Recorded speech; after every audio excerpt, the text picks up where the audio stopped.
Good morning, students. Today I am going to start a new topic, that is relation between coefficient of volume expansion, and this volume expansion is denoted by gamma, and coefficient of linear expansion, this is denoted by alpha. So we have to find out the relation between coefficient of volume expansion gamma and coefficient of linear expansion alpha under the chapter 11 thermal properties of matter. So now imagine a cube of length L. Suppose L length का एक cube है that expands equally in all directions. जो है वो equally जो है वो all directions में expand करता है. कब? जब when its temperature increased by delta T. जब delta T टेम्परेचर बढ़ाते हैं तो ये जो क्यूब है L लेंथ का ये equally all directions में expand करता है. तो therefore this alpha or the linear expansion, this alpha or the linear expansion can be given by change in length delta L upon original length into delta T. This is I have already explained.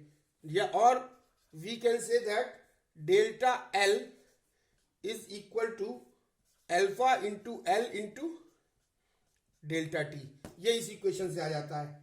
अब now change in volume delta V, change in volume can be represented by delta V, and this can be written as length after increasing कितनी हो जाएगी L plus मान लिया जाए delta L original length थी और delta L इसकी पहले थी. और वॉल्यूम को कैसे डिनोट करेंगे? लेंथ इंटू लेंथ मतलब L प्लस डेल्टा L का होल क्यूब और माइनस ओरिजिनल लेंथ L, तो ये हो गया L cube. And this is nearly equal to 3L square into delta L. अब ये आया कैसे? ये आया इस तरीके से कि ये a प्लस बी का होल क्यूब को खोलेंगे. इसको कैसे खोलेंगे? a प्लस बी का होल क्यूब, यानी a प्लस बी का whole cube is equal to होता है a cube plus b cube plus 3ab a plus b. और इसको लिख सकते हैं हम a cube plus b cube plus 3a square b plus 3ab square. तो इसको अगर इससे खोलेंगे a प्लस बी से l प्लस डेल्टा l का होल क्यूब, तो ये हमारा आ जाएगा l प्लस डेल्टा l का whole cube is equal to l cube plus delta l का whole cube plus 2l square delta l, sorry 3l square delta l plus 3l delta L का whole square. अब देखिए क्या होता है कि delta L क्या है? Change in length. So if delta L is very very small as compare to L, as compare to original length L, तो क्या होगा कि डेल्टा L स्क्वायर जो है वो और भी ज्यादा होगा एंड डेल्टा L क्यूब ये और भी ज्यादा होगा, will be very very small. तो this can be neglected. So these delta L square and delta L cube can be neglected.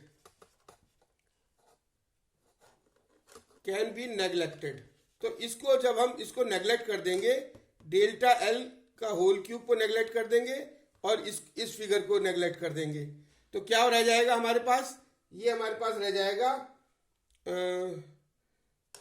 ये रह जाएगा L cube plus 3L square delta L, और ये फिर माइनस के L क्यूब, ये वाला माइनस के L क्यूब, ये हो जाएगा हमारा L प्लस डेल्टा L का whole cube minus L cube, ये हो जाएगा delta V is equal to, तो L क्यूब से L क्यूब कैंसिल हो जाएगा, तो हमारा ये आ जाएगा 3L square delta L.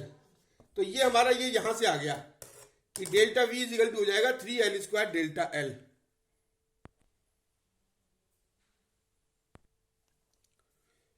So this is the relation between the alpha beta gamma. Gamma is equal to 3 alpha and beta is equal to 2 alpha. Now the specific heat capacity. What is this specific heat capacity? देखिए specific heat capacity, this is very important topic and you will have to understand clearly what is this specific heat capacity.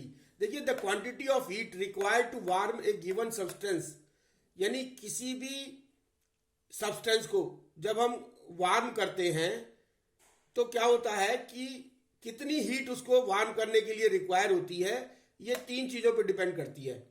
The quantity of heat required to warm given substance depends on, सबसे पहले तो मास of the substance, कितना मास हमने लिया है जिसको हमको heat दे करके गर्म करना है, तो that is mass of substance m. The change in temperature delta T, और कितना उसमें टेम्परेचर हम दे रहे हैं, और the nature of the substance, substance का नेचर कैसा है, सब्सटेंस का मास कितना है, और सब्सटेंस में टेम्परेचर कितना दे रहे हैं. ये तीन चीजों पे जो है वो किसी भी बॉडी को जब हम हीट देके गर्म करते हैं तो वो तीन चीजों पे डिपेंड करती है कि मास of the substance, temperature change of in the substance and the nature of the substance. Now there are two terms which are very important, that is heat capacity and specific heat capacity. So there are two things, that is heat capacity and specific heat capacity. दोनों में फर्क है. This is heat capacity and this is specific heat capacity. So the heat capacity, the capacity of the substance to absorb or reject the given amount of heat is known as heat capacity. यानी heat capacity तो वो है कि किसी substance की वो capacity कि वो कितना एब्जॉर्ब कर रही है हीट को या कितना रिजेक्ट कर रही है. किसी अमाउंट, कोई amount, given amount of heat, कितने अमाउंट में हीट को वो एब्जॉर्ब कर रही है, कितने अमाउंट में हीट को वो रिजेक्ट कर रही है, ये हीट कैपेसिटी कहलाती है. एंड स्पेसिफिक हीट कैपेसिटी, इसको स्पेसिफिक वर्ड बढ़ा दिया है, तो स्पेसिफिक वर्ड करने के लिए इसको स्पेसिफाई कर दिया है. कैसे स्पेसिफाई किया गया? Specific heat capacity of a substance is defined as the amount of heat absorbed और रिजेक्टेड. ये तो ठीक है कि it is the amount of heat absorbed और रिजेक्टेड. अब इसमें एक स्पेसिफिक वर्ड ये डाल दिया है, the amount of heat absorbed और rejected to change the temperature of unit mass of substance by 1 unit. यानी 1 डिग्री टेम्परेचर को बढ़ाने के लिए और 1 kg मास अगर उसका सब्सटेंस का हो, जितनी हीट की जरूरत पड़ेगी, जितनी हीट एब्जॉर्ब होगी या रिजेक्ट होगी, उसको हम स्पेसिफिक हीट कहेंगे. तो इसमें यूनिट मास और यूनिट टेम्परेचर ये बढ़ा दिया गया है. So specific heat capacity of a substance is defined as the amount of heat absorb और rejected to change the temperature of unit mass of the substance by 1 unit.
So heat capacity S is equal to delta Q upon delta T, यानी delta Q क्या है, यानी this heat capacity is denoted by capital S, specific heat capacity is denoted by small S. ये mind it, ये ध्यान रखने वाली बात है कि heat capacity is denoted by capital S and specific heat capacity is denoted by small s. So heat capacity capital S is equal to delta Q upon delta T, where delta Q is the amount of heat supplied to the substance to change its temperature from T to T plus delta T. अच्छा, अब देखिए एक experiment अगर करें कि since the equal amount of heat is given to equal masses of different substances, the resulting temperature change will be different. अगर हम equal amount के दो अलग अलग सब्सटेंस लें और उन दोनों को जो है वो इक्वल अमाउंट ऑफ हीट दें, तो क्या होगा कि उनका जो टेम्परेचर चेंज होगा वो अलग अलग होगा. Therefore, it is clear that every substance has a unique value of the amount of heat absorbed or rejected to change the temperature of unit mass of it by 1 unit. इसका मतलब हर substance का heat absorbing capacity जो है वो अलग अलग होती है, और यूनिट मास अगर दोनों का सेम मास ले तो उसका टेम्परेचर जो राइज है वो अलग अलग होगा. तो अगर the quantity of heat is known as specific heat capacity of the substance.